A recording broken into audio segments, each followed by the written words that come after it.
Selamat pagi, Om Swastiastu. Semoga sehat selalu semuanya.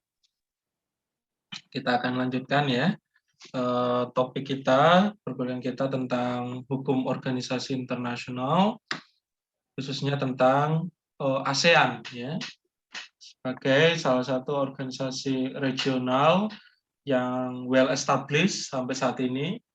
Pula Indonesia saat ini menjadi salah satu members ya.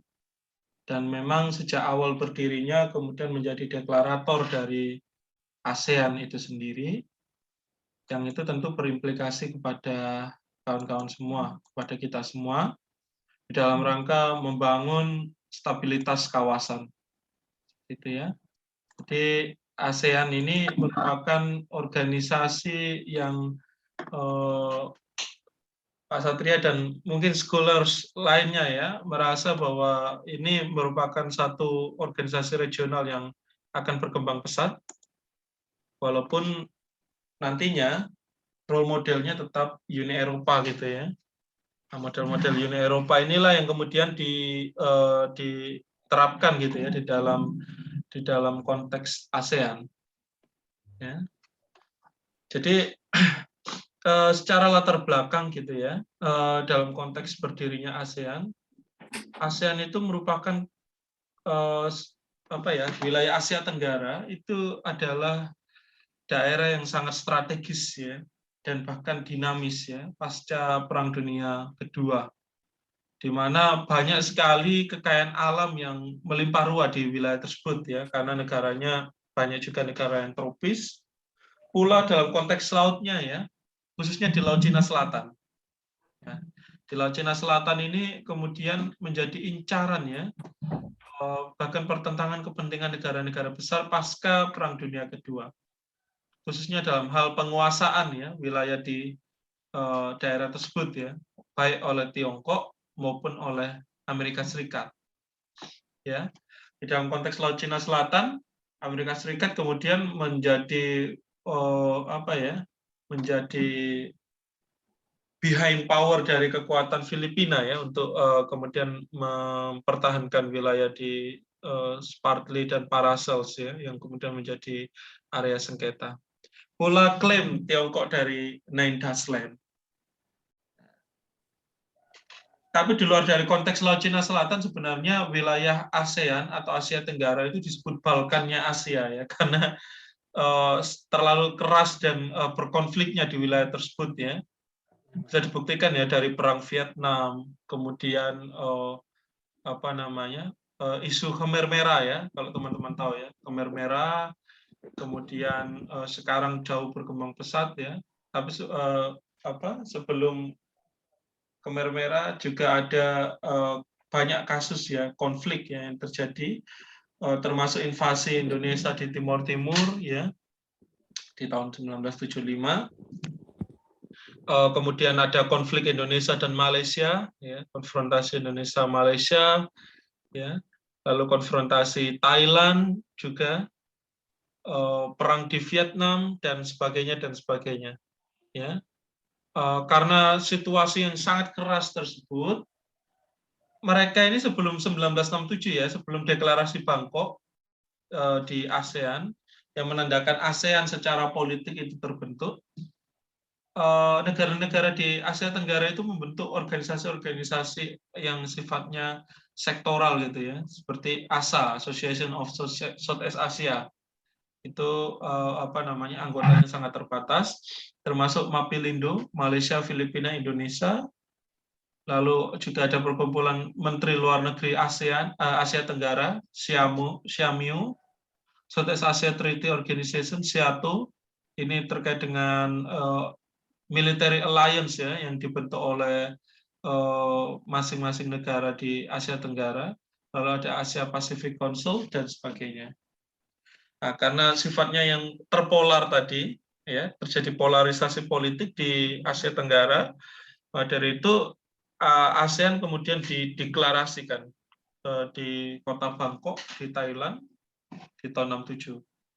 Jadi teman-teman, pada awal pembentukannya ASEAN itu hanya Pak Satria pertegas ya, pada awal pembentukannya ASEAN itu hanya suatu organisasi yang dibangun atas kemauan politik saja, belum kemauan dalam konteks hukum internasional. Mengapa, Pak? Karena dasarnya adalah deklarasi ASEAN itu tidak memiliki Constituent Treaty. Ya. Constituent Treaty-nya baru terbangun 40 tahun setelah ASEAN dideklarasikan, atau baru disepakati 40 tahun setelah ASEAN dideklarasikan, yaitu di KTT ASEAN ke-13 di Singapura. Ya, di Singapura. Jadi ada waktu 40 tahun untuk menjajaki secara politik bagaimana kemudian negara-negara di Asia Tenggara pada akhirnya bersepakat ya untuk terikat di dalam suatu organisasi ASEAN sebagai organisasi internasional yang sesuai dengan Konvensi Wina 1986 dan juga 1969. Gitu ya. Jadi di awal ASEAN ini hanya dibentuk untuk how to minimalize ya of armed conflict gitu saja, ya. Mencegah terjadinya konflik bersenjata seperti itu. Di latar belakangnya perkembangan situasi di kawasan, ya, dan juga menyadari diperlukannya kerjasama dan merendahkan ya atau meredakan rasa saling curiga antar tetangga, ya. Itu maka dideklarasikannya ASEAN, ya, Joint Declaration. Siapa saja Pak yang mendeklarasikan? Yaitu Menteri Luar Negeri Indonesia, Malaysia, Filipina, Singapura, dan Thailand. Ya. Dia disebut ASEAN 5. Ya. Dalam perkembangannya kemudian jadi ASEAN 10 gitu ya, ASEAN 10. Dan teman-teman harus simak ya, di tahun 67 kenapa Pak kok aspek politik pertahanan itu yang menjadi utama? Ya karena pada saat itu singkat cerita adalah terjadi perang dingin, ya, di mana negara-negara masih satu rekonsiliasi pasca perang dunia kedua masuk lagi fase perang dingin. In the same time mereka tidak mengurusi ya kemudian hal-hal lain di luar politik dan keamanan, ya. Hal-hal lain di luar politik dan keamanan. Bagaimana meminimalisir konflik bersenjata, itu saja yang dibentuk ASEAN. Lalu setelah Perang Dingin selesai, 2007 khususnya, ASEAN sudah berpikir untuk beyond borderless ya, bagaimana membangun suatu kelompok masyarakat yang tidak terbatas, ya, yang tidak terbatas, dan bahkan memiliki tujuan untuk memonopoli dagang di Asia Tenggara, yang itu disebut sebagai MEA ya, yang sering teman-teman ikuti seminarnya atau forum-forumnya seperti itu ya. MEA atau ASEAN Economic Community ya, AEC ya. Itu yang kemudian dalam tingkat advance menjadi dasar dibentuknya ASEAN. Mungkin sampai sini ada respon?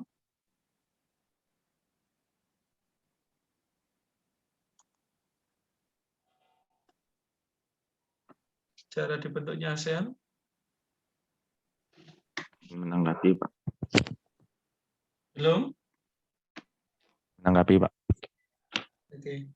Ini masih sangat panjang ya. Deklarasi Bangkok 67 ya. Deklarasi tersebut menandai berdirinya ASEAN ya secara politik. Ingat ya, declare atau declaration itu tidak berimplikasi di dalam hukum internasional. Ya. Dia tidak masuk kategori perjanjian internasional karena dia dibangun berdasarkan kehendak atau konsensus politik ya. Political consensus. Itu saja di tahun 67 ya. 5 wakil negara kemudian bertemu ya untuk menandatangani deklarasi Bangkok. Tujuannya tadi bagaimana membangun stabilitas kawasan dan juga mengantisipasi terjadinya konflik bersenjata. Ya. Di dalam konteks deklarasi Bangkok yang tertulis ya, Tadi Pak Satria sampaikan yang menjadi latar belakang, tapi ini yang tertulis di dalam deklarasi Bangkok, bagaimana peningkatan ekonomi, kemajuan sosial, dan pengembangan budaya negara-negara anggotanya. Dan yang kedua, memajukan perdamaian di tingkat regional yang masih belum pada tahap kooperatif dan belum bersifat integratif. Ya, ini yang kemudian diharapkan ya. Khususnya ini ya, the main problems-nya di sini. Kemudian harapannya adalah di sini. Maka di antaranya, di tengah-tengahnya itu how to making ASEAN community. Ya. Bagaimana membangun masyarakat ASEAN, ya. Membangun suatu apa istilahnya ya, kelompok masyarakat yang tidak terbatas pada negara-negara. Nah, itu kan Uni Eropa ya. Uni Eropa minded itu ya. Uni Eropa minded. Maksud Pak Satria gimana Uni Eropa minded? Misalkan ketika kita membicarakan ekonomi, itu tidak hanya ekonomi Indonesia, ekonomi Thailand, ekonomi Vietnam, tapi kita membangun ekonomi ASEAN. Pula masyarakatnya dalam konteks politik keamanan, ya, mereka harusnya menjadi suatu community yang bersifat saling menjaga satu dengan yang lain, ya. Misalkan terjadi konflik regional atau konflik negara-negaranya. Walaupun di dalam ASEAN Charter nanti teman-teman masih menemukan frasa negara-negara masih menghormati, ya, masih menghormati konteks politik keamanan dari masing-masing negara as a part of their sovereignty, gitu ya, sebagai bagian dari kedaulatan mereka masing-masing. Loh, kalau dalam ekonomi nggak ada kedaulatan, tapi politik keamanan kok masih membicarakan kedaulatan? Inilah yang nanti ya teman-teman simak ya di ASEAN Charter. Nanti Pak Satra akan jelaskan di sisi terakhir ya, di dalam paparan Pak Satria kali ini. Termasuk ASEAN Social and Culture Community ya.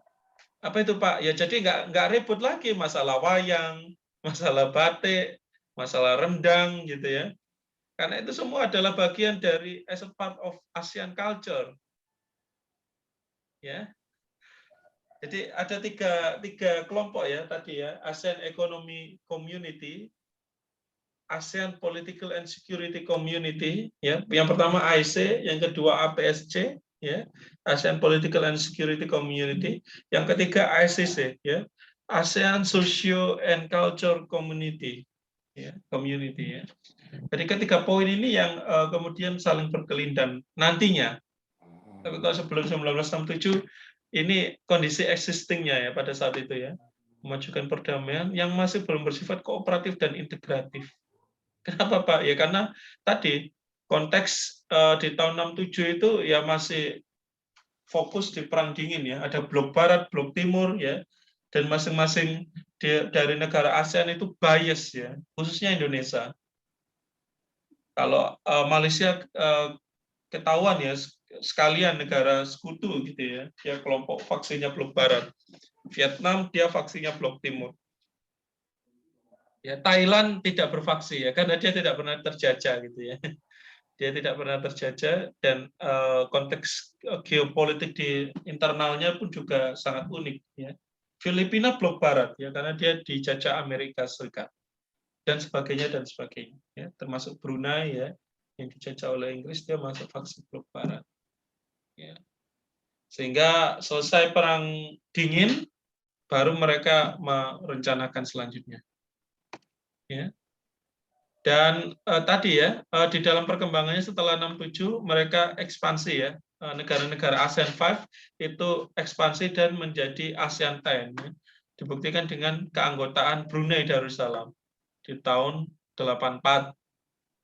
Dilanjut Vietnam ya di tahun 1995. Nah, ini kan tahu ya setelah selesai perang dingin ya. Baru Laos dan Myanmar ya diterima di KTT ASEAN di Subang Jaya di Malaysia tahun 1997. Lalu Kamboja di Hanoi di Vietnam ya, di upacara ASEAN di Hanoi ya, dan menjadi ASEAN 10. Dan ASEAN 10 ini tidak menutup kemungkinan akan menjadi lebih berkembang seiring dinamika kontestasi politik yang terjadi. Misalkan pecahnya Timor Leste dari Indonesia, nah, itu membuka jalan atau membuka peluang untuk Timor Leste menjadi bagian dari ASEAN. Mengapa, Pak? Karena ASEAN itu di dalam charternya, di dalam piagamnya, masih beranggapan bahwa negara yang memiliki kedekatan secara teritorial, walaupun bukan faktor utama ya, negara yang memiliki kedekatan teritorial itu mendapatkan privilege ya untuk menjadi anggota ASEAN. Dengan catatan, asal satu, mereka diterima oleh negara ASEAN, anggota ASEAN yang lain yang sudah berjalan, dan yang kedua, mereka melakukan mekanisme aksesi, ya, aksesi terhadap piagam ASEAN. Apa itu Pak aksesi? Aksesi Pak Satria ulangi ya, di dalam pembuatan perjanjian internasional, mereka ikut setelah perjanjian ini berjalan, atau setelah perjanjian ini well established gitu ya. Seperti itu. Silakan jika ada respon sampai sini. Boleh respon ya, Pak? Boleh, silakan. Ada dua pertanyaan sih, Pak, berdasarkan apa yang Bapak jelaskan tadi. Di tahun 1967 kan ASEAN telah terbentuk ya, Pak ya. Tetapi sebelumnya itu kan Amerika dan sekutu-sekutunya juga telah membuat SEATO ya, Pak ya, di tahun 1954. Nah, bagaimana hal tersebut bisa menjadi suatu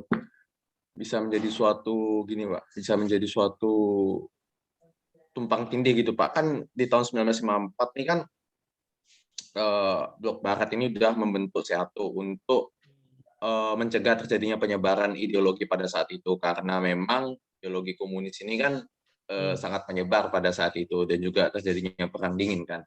Nah, di tahun 1967 ini kan ASEAN ini well established ya istilahnya ya, di mana founding father-nya juga kan penemunya itu kalau nggak salah dari Filipina juga. Nah, Filipina sendiri kan masih tergabung di dalam SEATO, di mana Filipina ini termasuk lebih dikatakan lebih condong ke blok barat karena merupakan jajahan Amerika.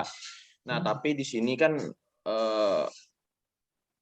Filipina pada saat itu kalau nggak salah Narciso Ramos kalau nggak salah ya, yang menjadi salah satu pendiri ASEAN itu kan masih negaranya kan masih tergabung ke SEATO. Nah, SEATO sendiri kan telah dissolve atau telah bubar pada tahun 1977 kalau nggak salah.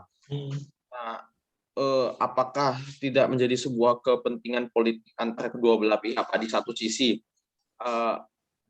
peran blok barat juga sangat tinggi di Filipina itu. Nah, otomatis kalau misalnya kita membuat suatu organisasi baru akan menimbulkan adanya campur tangan dari kepentingan politik dari blok barat itu sendiri, karena di antara dua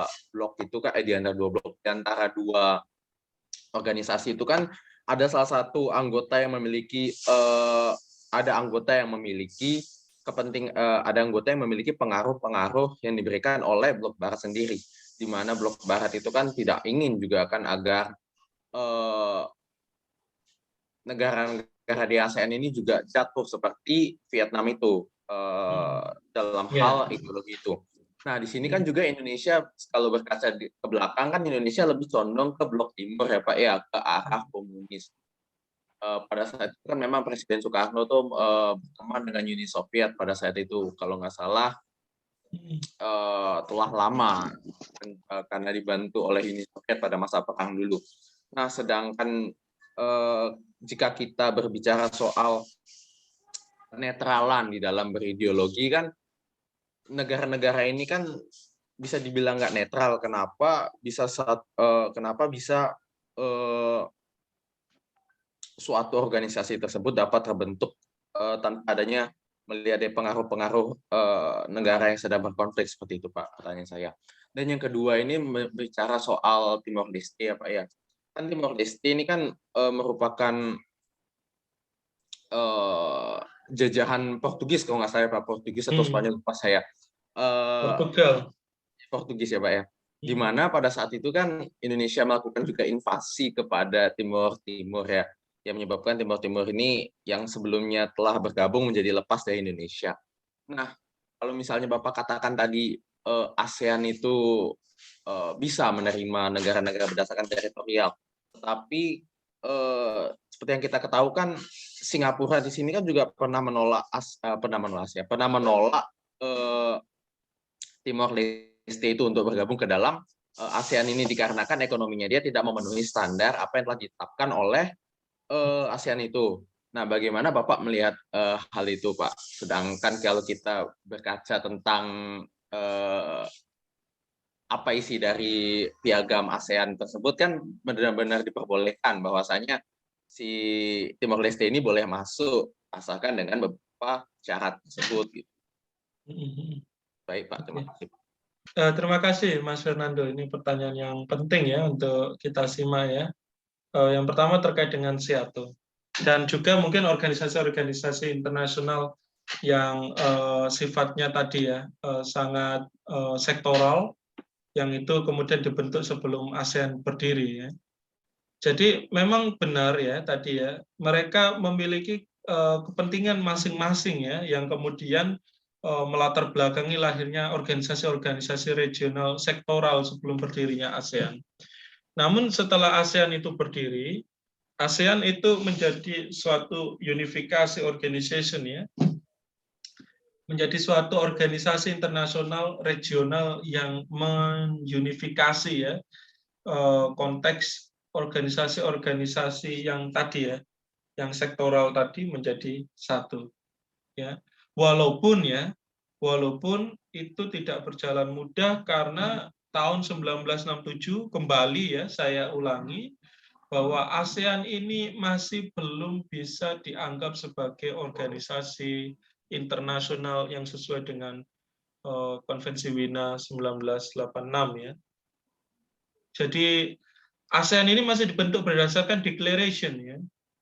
Dia belum punya constituent treaty yang itu menyebabkan bahwa mereka hanya bersandar pada itikat baik ya atau good faith dari masing-masing negara saja untuk mau ikut terhadap deklarasi yang telah dibangun.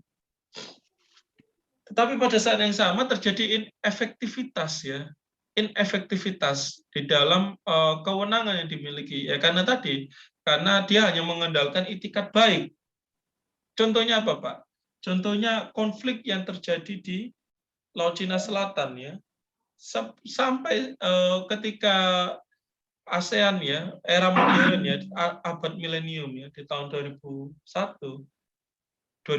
ya, 2001-2002, mereka kemudian hanya sebatas melindungi, memproteksi negara-negara yang sebenarnya majority itu berkonflik di Laut Cina Selatan dengan Tiongkok, itu hanya dengan DOC ya, Declaration of Conduct ya. Kalau teman-teman tahu Declaration of Conduct itu bukan international agreement, dia hanya berisi moral positif saja. Artinya tidak menyelesaikan ya how to solve this conflict ya, terkait ya konflik Laut Cina Selatan gitu ya. Itu masih satu contoh saja ya, yang menunjukkan bahwa betapa pentingnya constituent treaty bagi suatu organisasi internasional. Karena tadi menyebabkan inefektivitas ya. Sehingga posisinya seperti itu ya, dan SEATO memang kemudian bubar. Dan bagaimana Pak posisinya saat ini di ASEAN, Pak? Saat ini di ASEAN memang belum sudah ada ya wacananya di Piagam ASEAN, namun sampai saat ini belum ada upaya ya untuk mengaktifasi kembali tentang military alliance ya, yang sama seperti SEATO ya. Karena itu tadi kembali kepada prinsip bahwa untuk kepentingan pertahanan keamanan itu negara-negara anggota ASEAN masih mengembalikan kepada masing-masing negara. Karena bagi ASEAN itu dianggap sebagai kedaulatan dari masing-masing negara. Gimana Pak caranya kalau mau borderless Pak untuk kepentingan politik pertahanan? Ya, negara-negara anggota ASEAN harus melakukan amandemen ya, atau melakukan perubahan terhadap piagam ASEAN ya, untuk memastikan bahwa konteks military alliance yang mereka kehendaki sama seperti desain SEATO ya, yang sebenarnya SEATO itu juga mencontoh konteks NATO ya di negara-negara Eropa dan Amerika ya, North Atlantic Treaty Organizations, agar membuka diri dalam aspek politik dan pertahanan. Dan ini kan bisa kita challenge ya di era di mana ASEAN sendiri sudah menjadi organisasi internasional seutuhnya ya pasca KTT ASEAN di Singapura. Contohnya apa Pak? Contohnya konflik Myanmar, ya. Contohnya konflik Myanmar ya. Contohnya kudeta militer yang dilakukan oleh Myanmar ya. On Min Hliang kepada Aung San Suu Kyi saat ini ya. Presiden Jokowi hanya menyampaikan bahwa, oh ya, kamu nggak boleh hadir di sini. Tapi apakah Aung Min Hliang betul-betul di-banned di dalam pertemuan tersebut? Enggak tuh.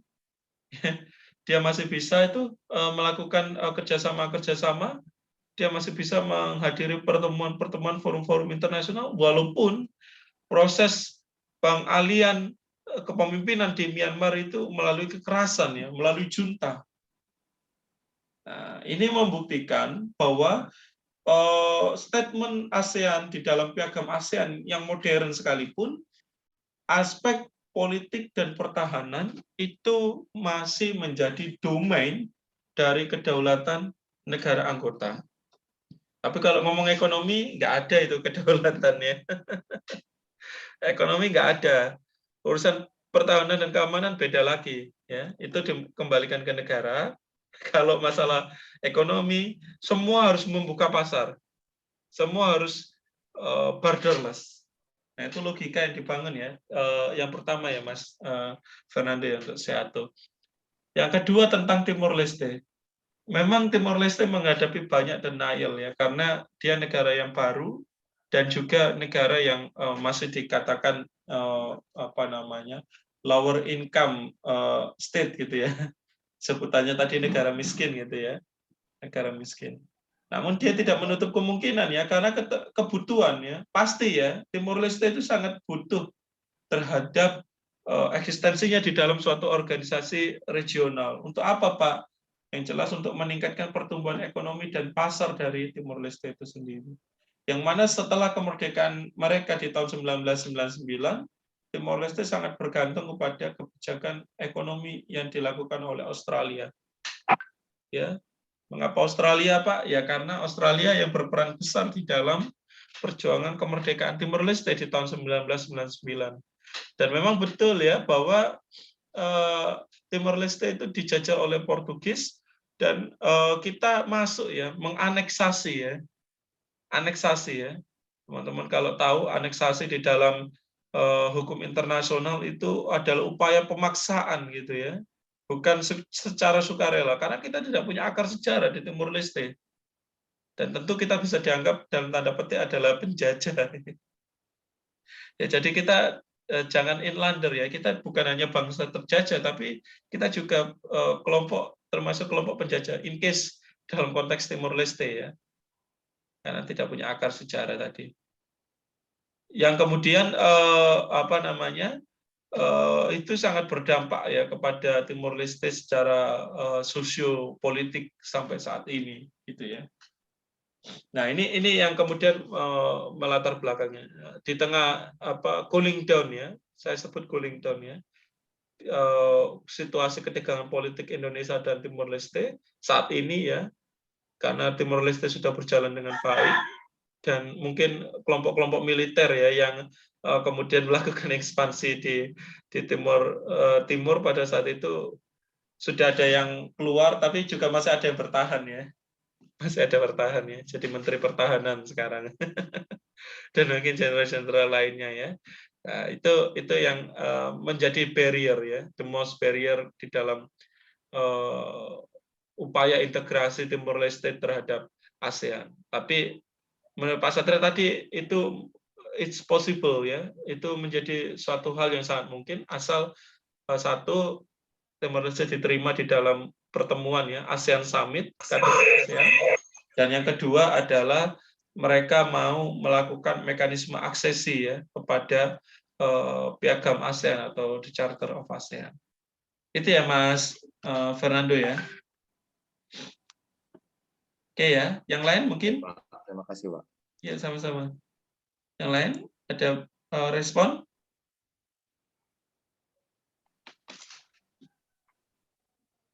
Belum? Saya lanjut ya. Nah, ini ya peta negara anggota ASEAN besar sekali ya. Ini kita masuk kategori mengkategorisasi ASEAN ini menjadi wilayah yang sangat strategis ya, baik jalur perdagangan internasional, termasuk dalam konteks posisi dan pengaruhnya yang bisa dianggap mewarnai ya percaturan politik internasional. Ya, apalagi posisi Laut Cina Selatan yang juga menjadi sangat vital ya perannya dan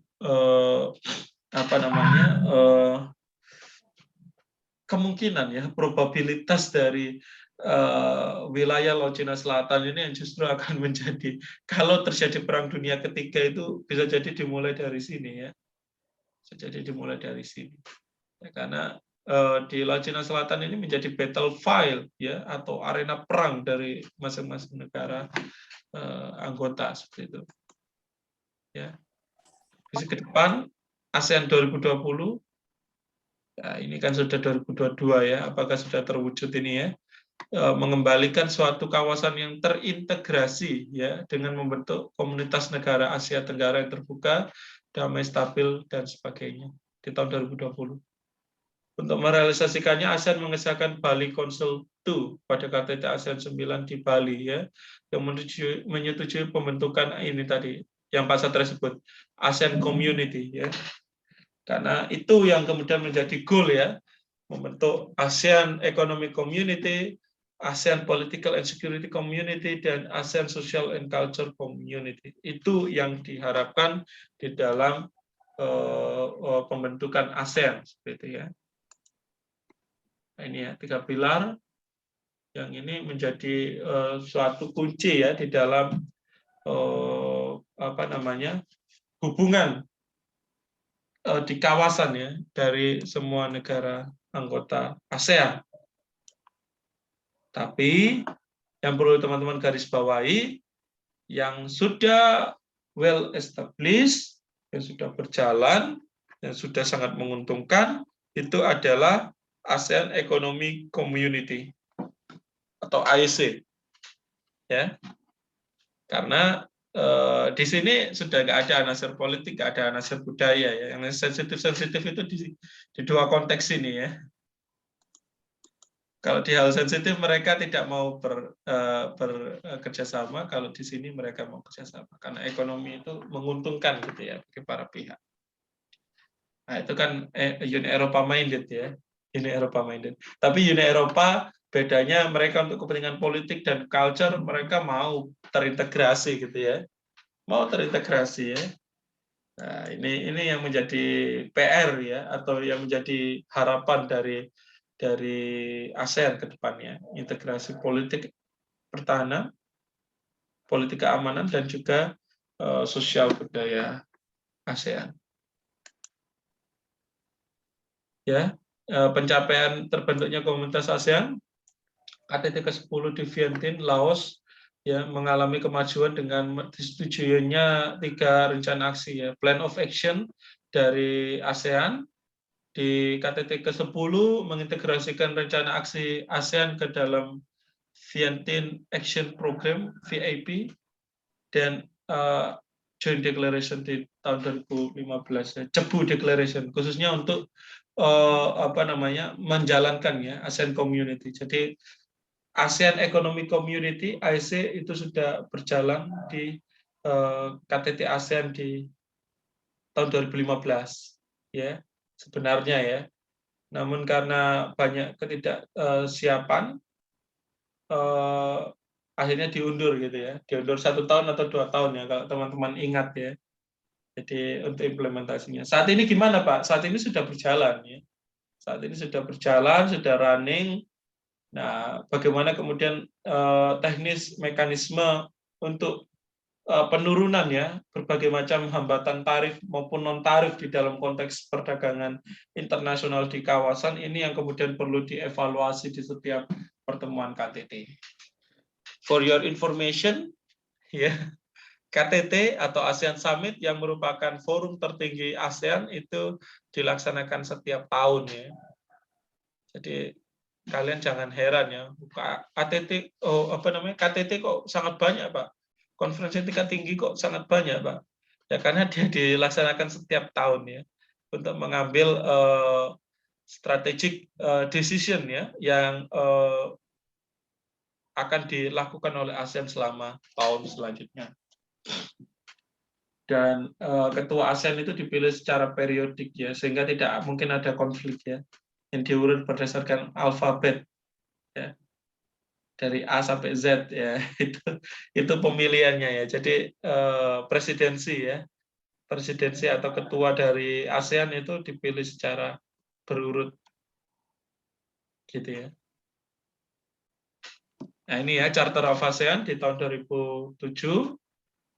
Dia dalam mewujudkan komunitas ASEAN ya, dan ini membangun konteks kerjasama yang sangat menguntungkan bagi negara anggota mereka ya. Jadi the Charter of ASEAN posisinya sangat vital di dalam mendukung stabilitas kawasan. Ya. Delegasi negara penandatangan ya ini ya di KTT ASEAN ke-13 tadi di Singapura telah ditandatangani Piagam ASEAN dan merubah ASEAN dari suatu organisasi yang longgar tadi ya Pak Setra sebut organisasi yang berdiri hanya berdasarkan kesepakatan politik menjadi rule based organization dan mempunyai legal personality. Sehingga setelah Piagam ASEAN, ASEAN dapat berdiri secara otonom di dalam pembuatan perjanjian internasional dengan mitra yang lain. Misalkan ACFTA, ASEAN China Free Trade Area, itu adalah kerjasama antara ASEAN dengan China. Ya. ANZA FTA, ASEAN New Zealand Australia Free Trade Area, ya, itu adalah kerjasama ASEAN dengan Selandia Baru dan juga Australia di dalam kesepakatan perdagangan bebas.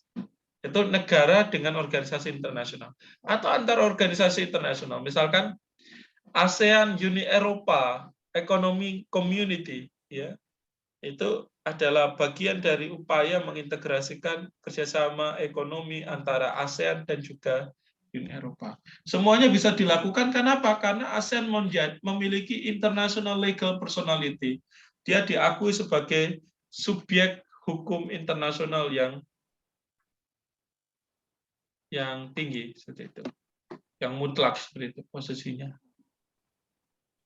Begitu ya. Sampai sini silakan jika ada pertanyaan. Ya, silakan Mas Heri. Ya, jadi tadi Bapak bilang bahwa ada 3 pilar dalam masyarakat ASEAN, di mana yang baru terwujud itu adalah ASEAN Economic Community. Kemudian yang keduanya lagi ada ASEAN Political and Security Community dan ASEAN Social Culture Community. Nah,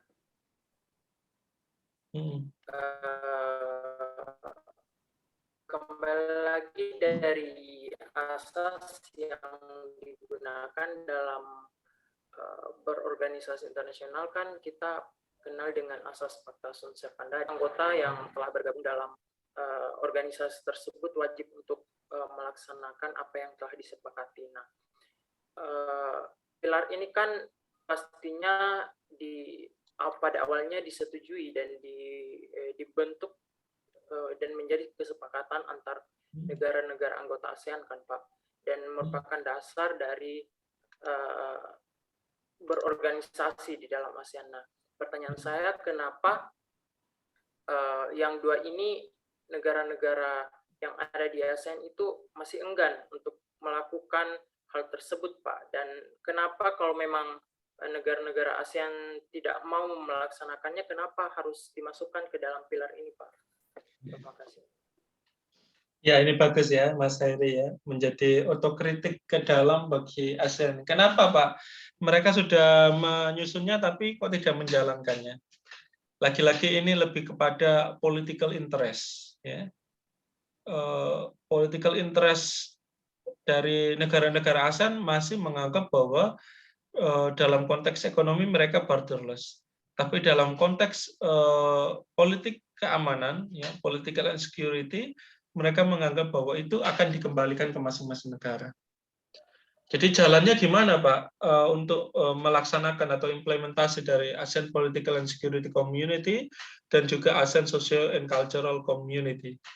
Jalannya adalah memastikan bahwa APSC dan ASCC itu betul-betul dijalankan dan betul-betul borderless.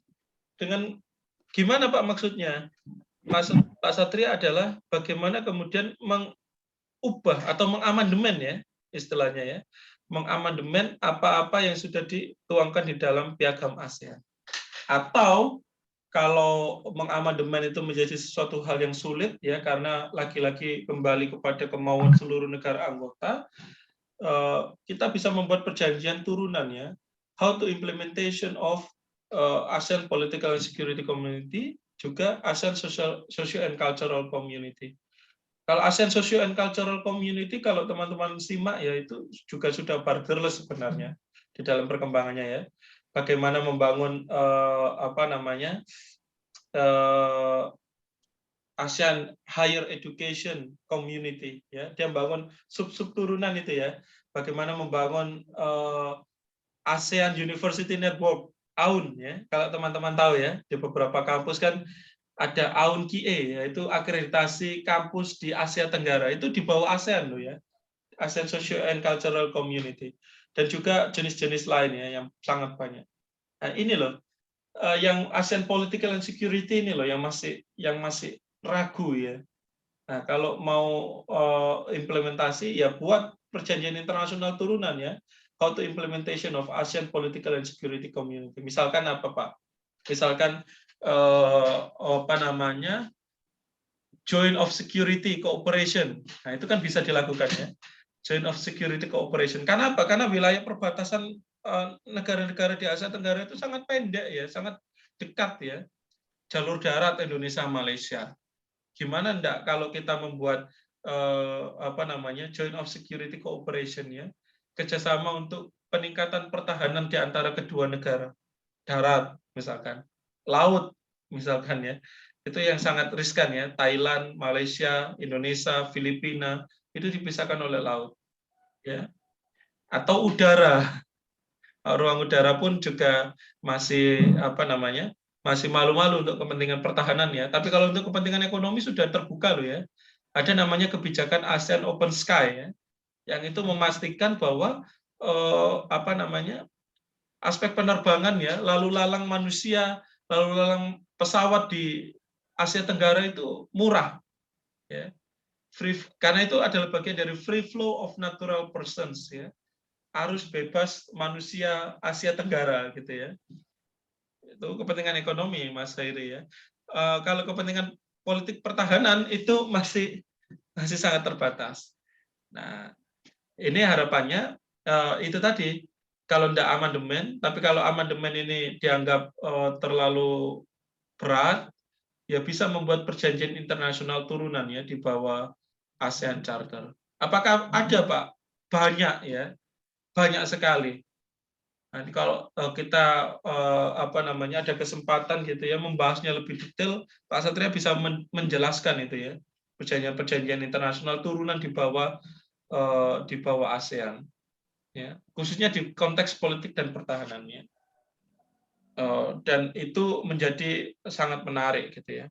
Adakah, Pak, contohnya sekarang, Pak, perjanjian internasional turunan di konteks pertahanan dan keamanan? Ada, ya, khususnya untuk kejahatan lintas batas negara. Misalkan ASEAN Convention on Terrorism, misalkan ya. Bagaimana memberantas terorisme lintas batas negara. Bagaimana memberantas kejahatan perdagangan orang, ya, lintas batas negara. Bagaimana memberantas kejahatan narkotika.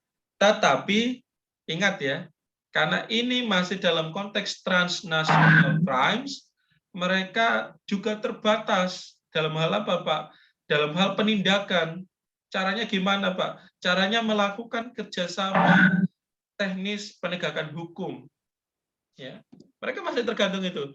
Kenapa itu terjadi? Karena aspek political and security-nya belum terintegrasi. Ya, mereka masih perlu namanya ekstradisi, masih perlu namanya mutual legal assistance, ya, MLA, dan sebagainya dan sebagainya. Kalau mereka sudah terintegrasi, mereka tidak perlu itu. Karena nanti punya military alliance satu, punya penegak hukum satu, punya polisi satu, punya jaksa satu, ya, jaksanya ASEAN dan sebagainya. Ya. Contoh kalau Uni Eropa ya di tingkat kejahatan-kejahatan tertentu, Supreme Court-nya itu diletakkan di Uni Eropa gitu ya. Bahkan Supreme Court-nya ya, artinya ada persekutor dari Uni Eropa sendiri ya, di luar persekutor dari masing-masing negara, ya. Lalu polisinya punya sendiri dan sebagainya ya. Nah, itu konteksnya Mas Hairi ya, terkait dengan political security. Pahami ya? Oke. Itu ya teman-teman ya. Pak Satria lanjut ya. Nah, ini kita sudah mulai masuk piagam ASEAN ya. Piagam ASEAN. Purpose ya, tujuan dari ASEAN dibentuk ya. Satu, memelihara dan meningkatkan perdamaian, keamanan, dan stabilitas kawasan. Yang kedua, meningkatkan ketahanan kawasan dengan kerjasama politik keamanan, ekonomi sosial budaya yang luas. Nah, ini juga penting ya. Mempertahankan Asia Tenggara sebagai kawasan bebas senjata nuklir. Why, Pak? Ya karena wilayahnya tadi yang sangat dekat ya. Kalau pengembangan senjata nuklir ini dibangun, pasti kehancuran di masing-masing kawasan itu akan semakin cepat terjadi, ya, akan semakin cepat terjadi, sehingga ASEAN merupakan wilayah atau kawasan yang diharapkan bebas nuklir, diharapkan ya, belum tentu tidak ada pengembangan senjata nuklir di masing-masing negara, ya, karena sifatnya yang tertutup tadi itu yang kemudian menjadi ini menjadi tidak akuntabel, intinya itulah ya, tidak terbuka gitu ya. Jadi ini yang perlu diwaspadai gitu. Dan menjamin bahwa rakyat dan negara anggota ASEAN hidup damai ya dalam dunia yang keseluruhan lingkungannya adil, demokratis, dan harmonis. Ya pasti kalau purposes itu kan yang baik-baik gitu ya, yang baik-baik yang diharapkan oleh ASEAN. Ya, termasuk menciptakan pasar tunggal. Lah ini ya sudah masuk ekonomi ya. Pasar tunggal ya, making a single market ya, single production base ya, yang stabil, makmur dan kompetitif ya. Di dalamnya terdapat arus lalu lintas barang, jasa, investasi, dan pergerakan perilaku pelaku usaha, pekerja profesional ya, pekerja berbakat ya atau skill laborers ya, dan arus modal yang lebih bebas. Bedakan ya antara ini kan sedikit ya, sangat general, dan ini ya sangat teknis ya. Kepentingan ekonomi dibangun sangat teknis ya. Detail loh ini. Ini kalau diturunkan di dalam perjanjian internasional turunan cukup mudah dan sangat detail. Maka Pak Satria tahu, karena itu skripsi yang dulu Pak Satria lakukan ya ketika S1 ya. Pak Satria mengangkat tentang ASEAN Charter ya, yang digugat di Indonesia ya. Tapi ya lagi-lagi Indonesia belum memahami konteks bahwa piagam ASEAN itu adalah governed by international law ya. Dia tunduk terhadap hukum internasional, bukan tunduk terhadap hukum nasional ya. Sehingga Mahkamah Konstitusi dibatalkan ya, atau tidak mengabulkan ya permohonan untuk membubarkan piagam ASEAN seperti itu ya. Karena tidak tahu tadi governed by international law itu tadi ya. Jadi itu. Meningkatkan kesejahteraan manusia, ini konteks sosial cultural ya, socio and cultural community, memperkuat kerjasama dalam membangun lingkungan yang aman, memajukan ASEAN yang berorientasi pada rakyat, memajukan identitas ASEAN, mempertahankan sentralitas dan peran proaktif ASEAN, mengurangi kemiskinan, memperkuat demokrasi, lalu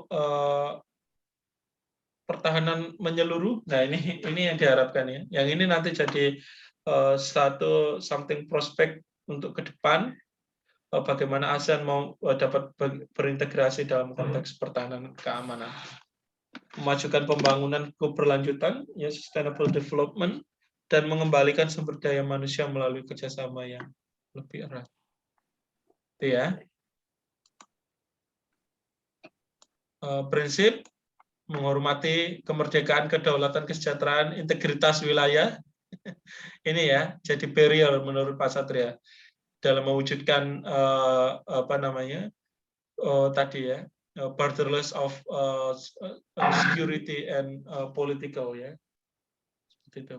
Lalu komitmen bersama dan tanggung jawab kolektif, menolak agresi, ya ini ya, menolak agresi artinya serangan ke negara tetangga, mengedepankan penyelesaian sengketa secara damai, tidak campur tangan urusan negara lain.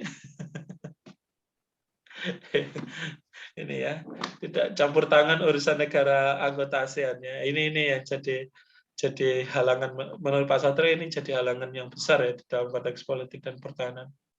Penghormatan terhadap hak setiap negara untuk menjaga eksistensinya, meningkatkan konsultasi mengenai hal-hal serius. Nah, ini nanti teman-teman akan mengetahui ya, mekanisme penyelesaian sengketa di ASEAN, dia bisa dilakukan di dalam KTT ASEAN ya, atau KTT ASEAN luar biasa untuk menanggapi isu-isu yang urgent atau berkembang di kawasan yang akan mempengaruhi atau berdampak kepada pertahanan dan keamanan di kawasan gitu ya.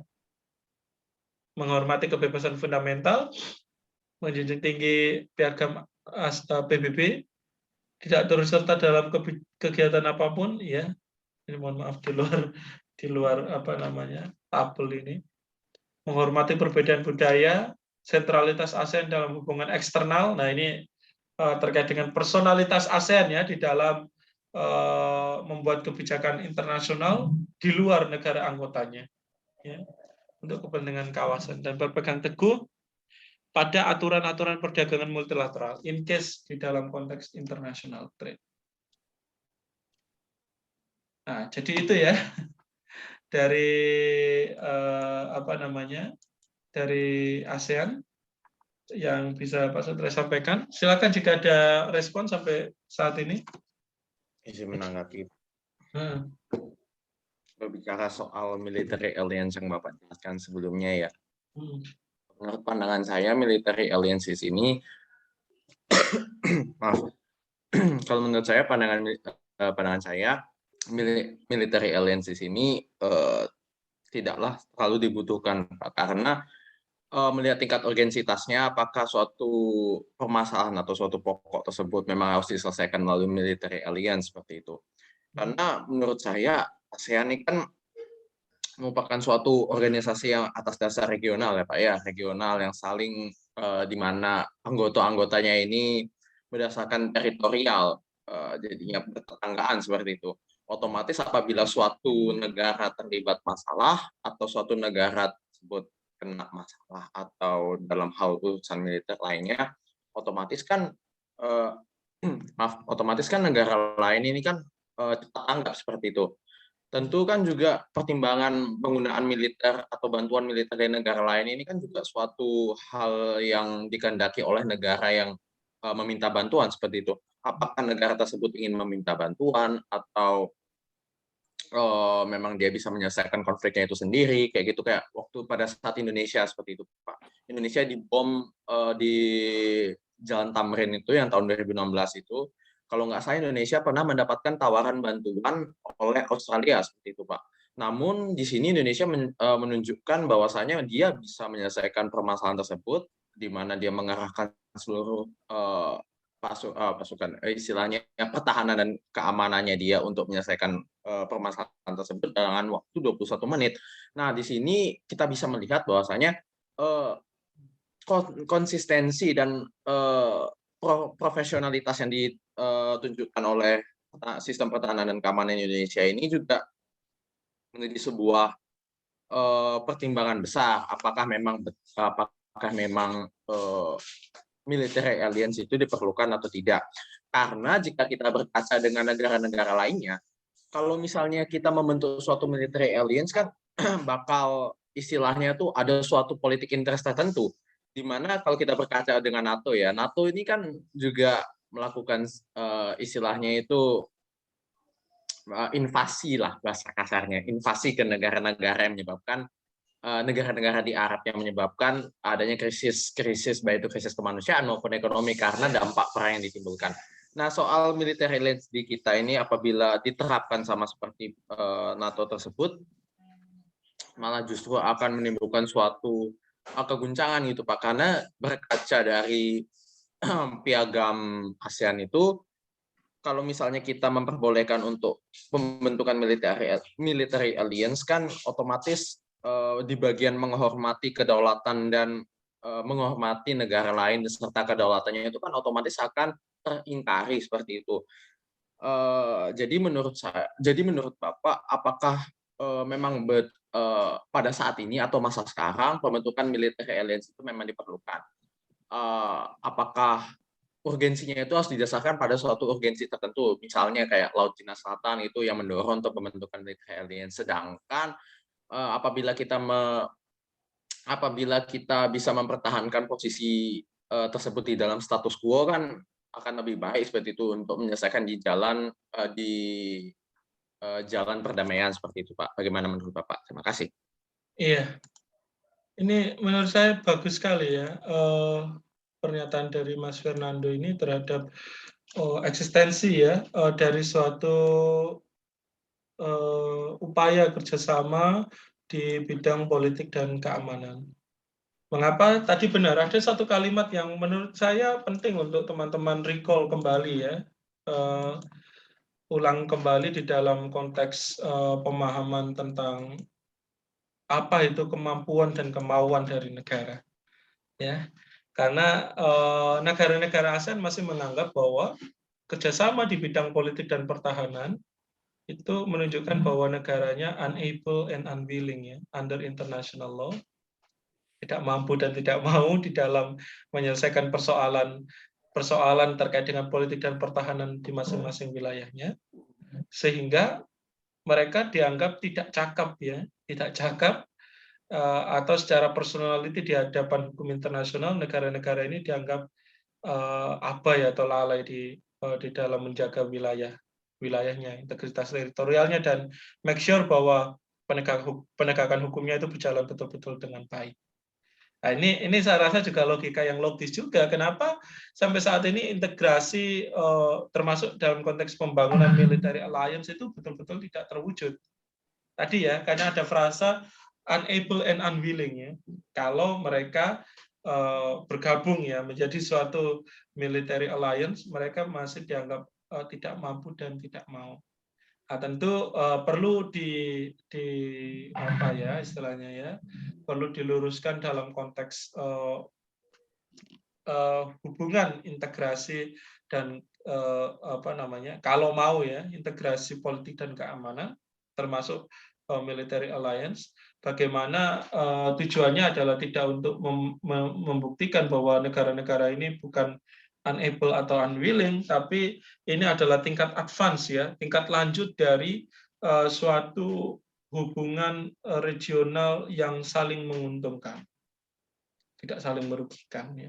Karena kalau saling merugikan tadi kita akan terbatas pada sifat dan karakter unable dan unwilling dari apa namanya dari negara itu sendiri.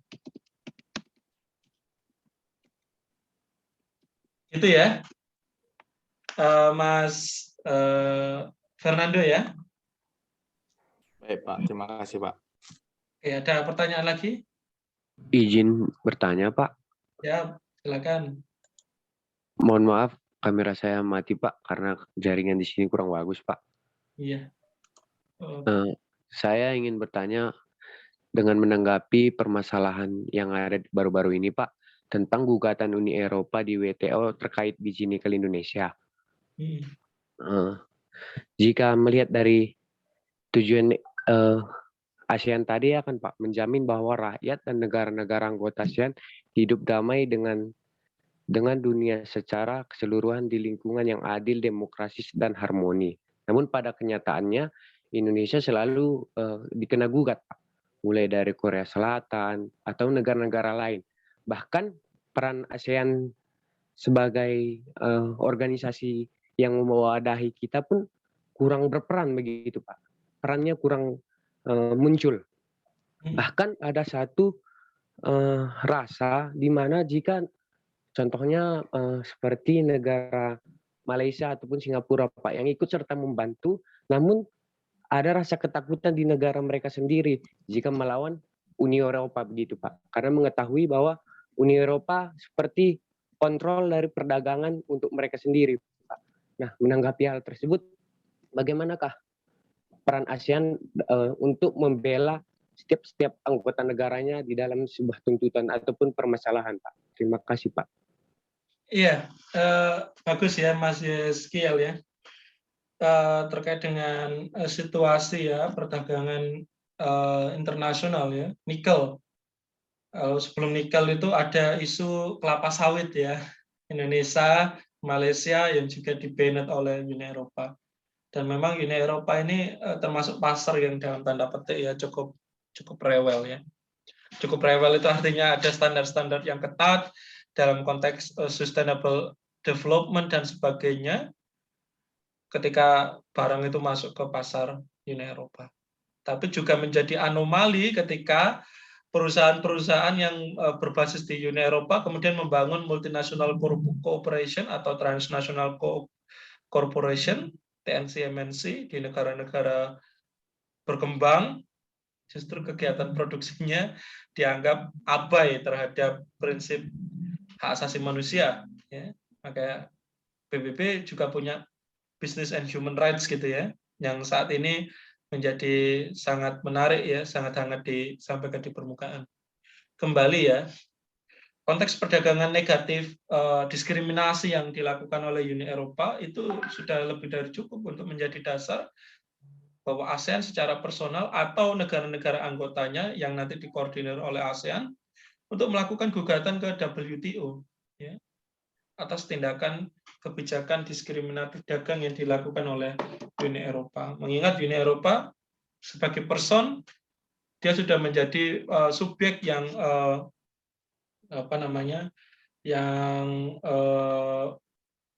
di WTO itu kemudian mereka menjadi para pihak gitu ya, sehingga mereka diwajibkan comply terhadap prinsip-prinsip dagang internasional yang muncul di dalam GATT Agreement sebagai konstituen treaty dari WTO dan juga perjanjian turunannya. Nah, diskriminasi dagang itu sesuatu hal yang bahaya dan tidak boleh dilakukan ya. Apalagi tindakan-tindakan tersebut mengarah kepada upaya untuk menciptakan ketidakseimbangan ekonomi bagi negara berkembang. Apalagi negara berkembang loh ya. Seperti yang Pak Satria sudah sampaikan di dalam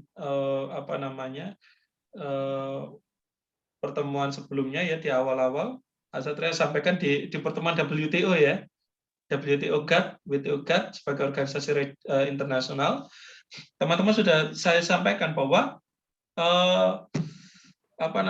negara berkembang itu mendapatkan yang namanya S&D treatment ya, special and different treatment. Mereka wajib mendapatkan perlakuan khusus dan berbeda.